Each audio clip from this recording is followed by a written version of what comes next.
Acho que pra gente falar sobre Gaza, a gente tem que falar o que é Gaza, né, primeiro. Porque Gaza, em primeiro lugar, já é um campo de refugiados. Os refugiados de 1948, da Nakba, quando mais de 800 mil palestinos foram expulsos de suas terras, parte vão para Gaza. Então, Gaza já é um campo de refugiado. E, em 2007, Gaza é cercada pelo exército israelense num sistema de que nada entra, nada sai, sem fiscalização. Então, ninguém entra, ninguém sai sem fiscalização, comida não entra, comida não sai sem fiscalização, enfim. O abastecimento de luz, desde 2007, é de 4 horas diárias. 4 horas por dia.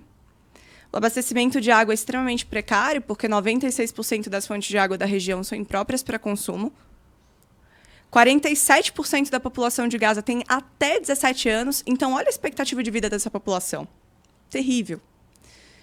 E tem um outro ponto também, que é cerca de 50% das crianças de Gaza sofrem de desnutrição. Então, a gente está falando de uma população que é 2,2 milhões de pessoas vivendo numa faixa de 41 de largura, de 41 quilômetros de largura por 10, de 41 quilômetros de extensão por 10 de largura. Segundo a ONU, é uma das regiões mais densamente habitadas do mundo. Segundo a própria ONU também, é a maior prisão a céu aberto do mundo. São dessas pessoas que a gente está falando. Então, já é uma calamidade por si só. Já é um ambiente infernal por si só.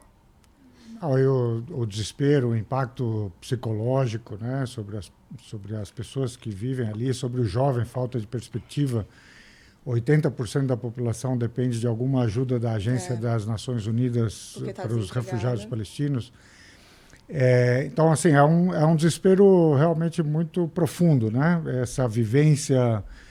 Ela está falando do controle, tem coisas que são meio diabólicas, assim, porque o controle israelense incluía um cálculo sobre o mínimo de calorias que cada pessoa deve, sabe, consumir por dia, e eles limitavam a entrada de comida a esse mínimo, sabe, de calorias.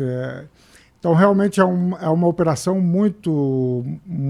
Tem um argumento para fazer isso, assim, de maneira tão severa? A realidade é assim, o Hamas, né, que se formou nos anos 80, final dos anos 80, ele foi formado, inclusive, com alguma colaboração israelense para poder fazer frente ao OLP, que era, na época, o principal adversário.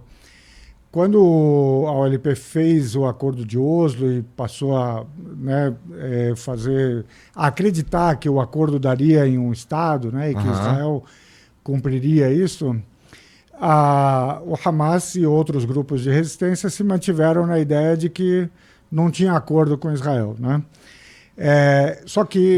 Mas assim, por quê? Porque eles não queriam que o Estado de Israel fosse ali simplesmente. Eles não... Bom, primeiro, eles têm uma posição de princípio, né, de que o Estado de Israel não deveria se constituir ali.